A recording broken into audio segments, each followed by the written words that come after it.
A roller coaster Saturday on the recruiting trail for LSU. This is Louisiana versus All Y'all's Recruit That Boot. He's Sam Spiegelman. I'm Jarrett Roser. And as we told you going into the weekend, there were a couple of big announcements to watch for Tigers fans. An out-of-state wide receiver from Bishop Gorman and Derek Meadows, and an in-state defensive back, Jaboree Antoine of Westgate High School. The out-of-state guy commits to LSU. The in-state guy commits to Miami. We're going to talk about both of those. Sam, where do you want to start first? I'll give you the choice. Do you want the out-of-state good news for the in-state school, or do you want the bad news for the in-state school of an in-state guy going out of state? You know, I like to pretend that I'm a positive person, but let's just start with the good news. I'm not going to lie and preface it with false information, but let's start with Derek Meadows. Derek Meadows, I thought a huge get for the Tigers. We've talked so much about their recruiting process, the wide receiver class in 2025. And so they add the tall, speedy, athletic pass catcher alongside Edna Carr's Teron Francis in the class. They beat out Notre Dame and many others for that commitment. What were your thoughts as Derek announced his decision on Saturday? Yeah, first of all, really good player that LSU got into his recruitment a little bit later. And beat out some big heavyweights for his commitment, including Alabama and, as you mentioned, Notre Dame down the stretch. Heck of a job by Cortez Hankton and that staff, closing with Meadows, who's 6'5", 200 pounds, a Gatorade Player of the Year as a track star, and just brings so much potential as a true outside perimeter receiver. I think it's an impressive win. Obviously, they've missed or are trending down for a lot of their top wide receiver targets. We already know that Decorian Moore has flipped his commitment to Oregon. Khalik Lockett is trending out of maybe in state for his state, and Jamie French, who is expected this weekend in Baton Rouge, seems to be trending in a different direction as of now. But getting Derek Meadows on board after missing on a couple of those guys, really good news for LSU, especially if we expect them to go largely out of state for their top wide receiver one in this class. I think Derek and Teron, obviously two very different players in terms of Derek being 6'5", 6'6", Teron a little bit, more stout in his build, but both very explosive and speedy. So nice kind of counterparts to start in the class. And the Tigers obviously are not done. You alluded to it. They may be looking out of state for some more wide receivers, but wherever they're getting them from, this is just still kind of the beginning of what you see from a receiver class that you're expecting, 3-4 guys at least? Yeah, I'd imagine they're going for at least 3, if not 4. I know that they were definitely was a discussion going into the season, into the off season rather, of what they would do. Obviously, they added a transfer this past off season. And probably at least 3. I mean, Teron Francis and Derek Meadows, like you said, 2 differing styles. But definitely with the way that LSU, turns out receivers and with attrition natural, I think at least 3 or 4 you're hoping for. What were your thoughts on seeing when Derek was asked on the broadcast of his commitment, what type of player are the Tigers getting? And he said, tall, go get it. Essentially Randy Moss. Tells fans to think of Randy Moss. And I think immediately some LSU fans are real excited to hear that. And some fans are thinking, whoa, why are we comparing ourselves to, one of the greats of all time? What were your thoughts on that comparison? And obviously I don't think Derek thinks he's Randy Moss right now, but just in terms of some of what he's saying in terms of a style of receiver that he can bring to the class.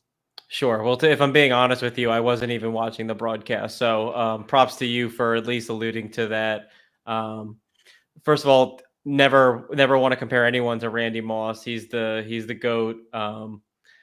Derek Meadows, though, obviously has a lot of similar traits that overlap. And I think, projecting wise, you could hope that his play style will end up resembling a lot of what Randy Moss did. Obviously, with the size, 6'5", 200 pounds, at 21.7 in the 200 meter. He's a hurdler.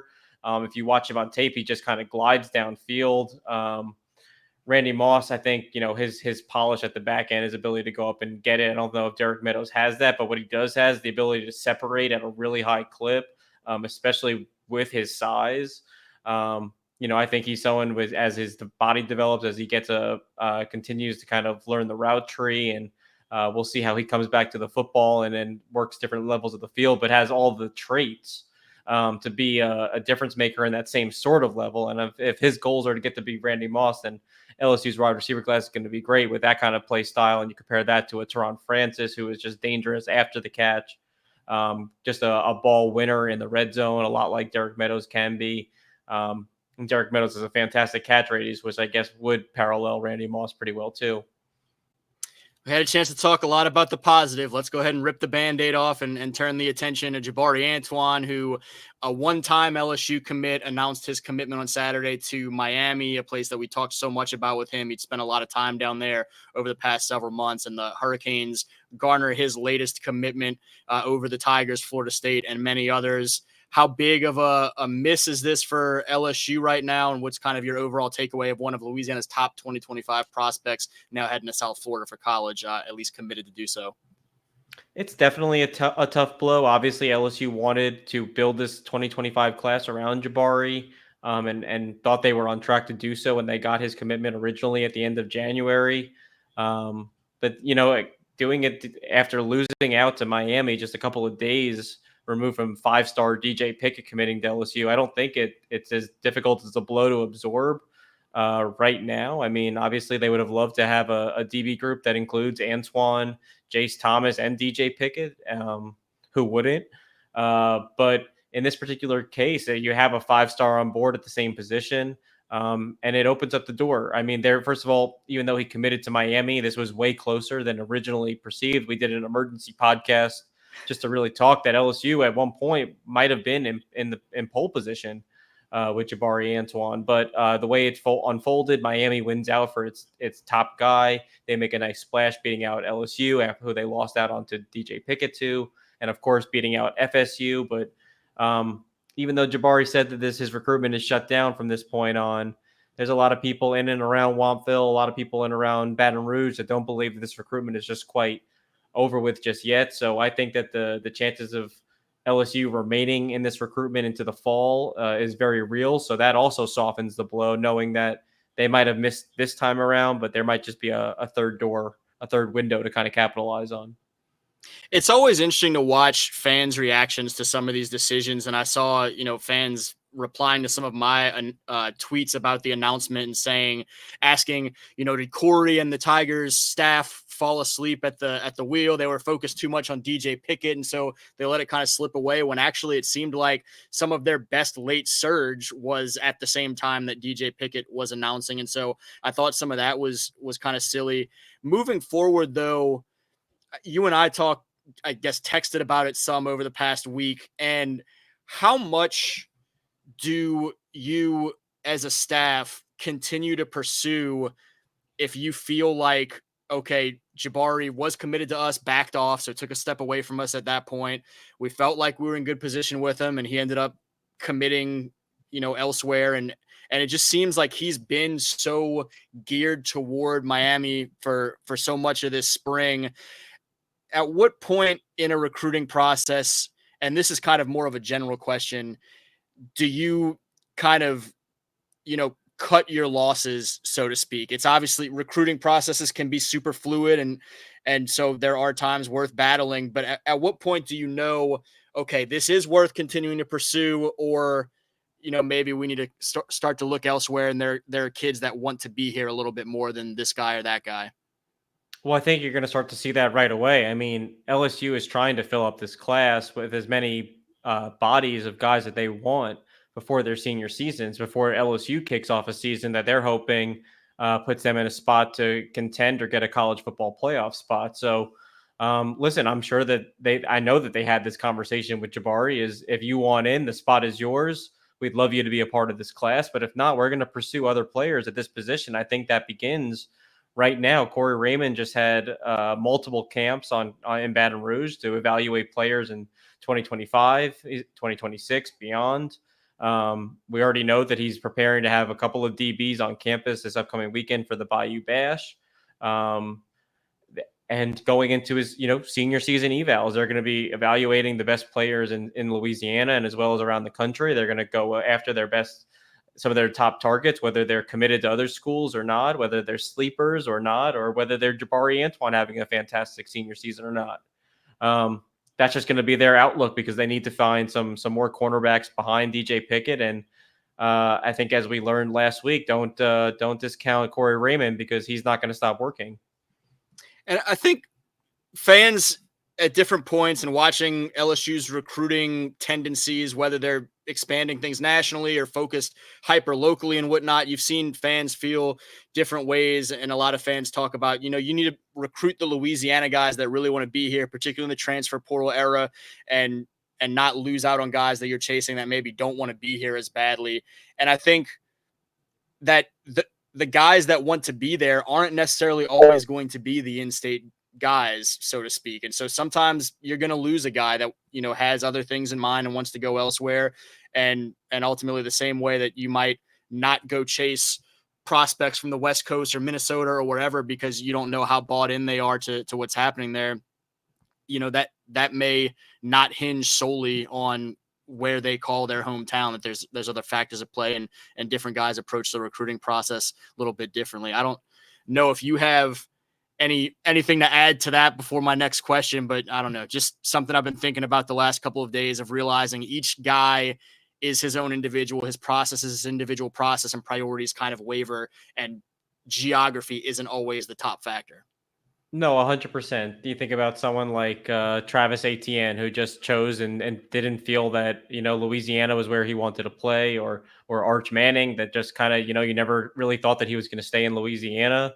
Sometimes people just want to get away, and it's not everyone has a desire to play for LSU, the team that that largely their communities were rooting for, when you're from Louisiana. And some people just have the itch to kind of explore and have a new experience, which is completely within their right.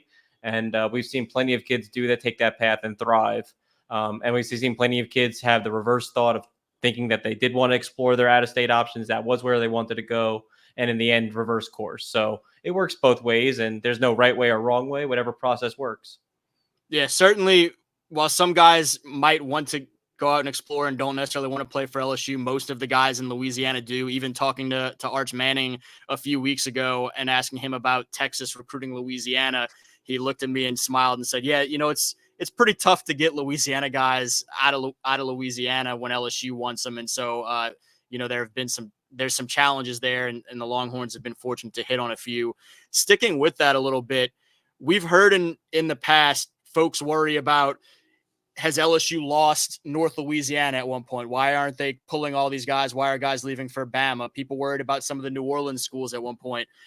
Should folks worry about Westgate when you look at the recent track record of Jaboree is currently headed to Miami? Diamond Jackson, another guy who's heavily on LSU's radar at points during this recruitment.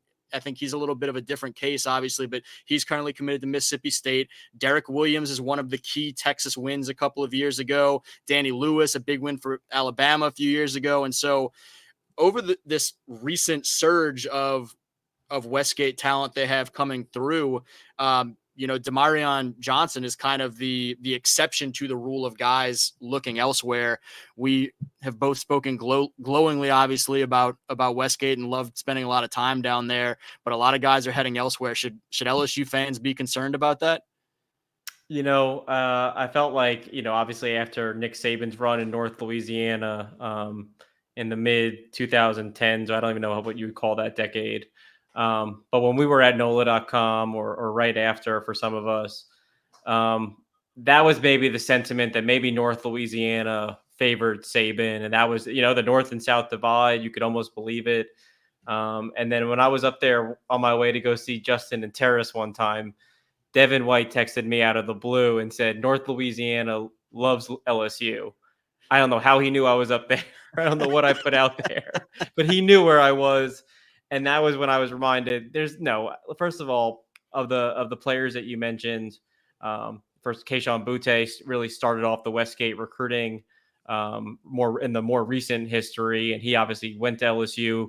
Corey Raymond and obviously Mickey Joseph as well being a big part of that. But Demarion Johnson going to LSU. I think Danny Lewis, LSU was very much in the mix of that. If they would have had more time, that might have been a different story.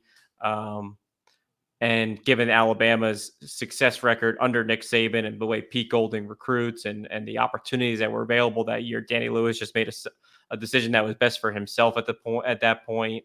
And then guys like Diamond Jackson. I mean, if LSU had offered, we might be talking about a different story. And like we talked about at the top of the episode, LSU is still very much in the mix with Jaboree Antoine and was very much in the mix as his decision rang in. So I don't think that, so first you have to make a decision at the end of the day. You can only pick one school. It's not like LSU is not having any success over there, that they're not welcoming him on campus. And apparently they got a bunch of youngsters coming up at Westgate. So we'll see. We'll see if Corey Raymond's new Iberia roots start to show in the next couple of cycles. They most certainly do have some good young talent coming through. I can speak to that after some of the 7-on-7 tryouts and whatnot out there. And it actually hit me as you were talking a little bit.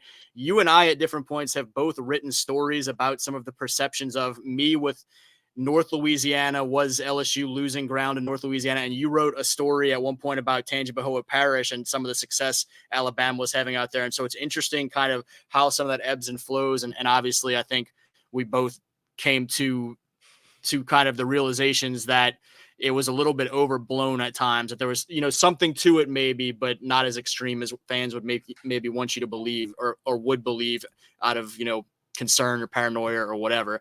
But we've got 6 minutes before a hard out that we've got. So looking ahead to this weekend, you alluded to it a little bit, the big Bayou Bash, Bayou Splash event that LSU has with a lot of recruits coming to campus. I lose track every time of which one it is. What are you watching this weekend in terms of a lot of talent coming into to LSU's campus this weekend and kind of the Tigers trying to close the summer on a bang? Yeah, well, I've already had to edit a headline with the Bayou Bash Splash confusion. So let me apologize in advance for confusing it again. But, again, LSU is trying to restock the secondary. That is the theme under Corey Raymond's return. Blake Baker's return to Baton Rouge. Aiden Anding from Ruston is coming down this weekend. This will be his first time in Baton Rouge since getting the offer. I think all eyes are on that situation. He obviously wants to have a decision made before Ruston starts things going in a couple of weeks. Texas was trending. Miami was very much in the mix of it there. We'll see if LSU can kind of assert itself as on this Bayou Bash visit and impress his family. And Jaden will be coming with him on the visit, the much type younger brother of Aiden. Jonah Williams, 5-star safety from Galveston, will be back on campus. He's already been on campus after a wave of official visits. And this seems like a different team has had momentum since January. There was early momentum for Oklahoma, for A&M. There's talk there. He's visiting. There was Oregon momentum. He's supposed to visit Texas. He's supposed to visit LSU. Kind of getting a look at maybe two teams either right before a decision comes before his senior year, or just trying to make sure he feels good about his original decision. But I think that there's some wiggle room to watch in that recruitment. And yeah, it should be, we'll see. There's some other big names we're expected there. Let's see who shows up and what we can make from it. There you go. Told you what we could about this past weekend, a big weekend for LSU, a little bit of a roller coaster. Make sure you keep up with everything Sam's doing over there at rivals.com, covering what's going on this weekend for another big weekend for LSU. I'm actually, Aiden Anding is one of the guys I'm trying to get a hold of this week to catch up a little bit. And so make sure you keep up with Louisiana versus all y'all for some more conversations with some of these prospects as well. As always, Sam, thanks for his time. He's Sam Spiegelman. I'm Jet Roser. This is Louisiana versus all y'all's Recruit That Boot. And thank you all for watching.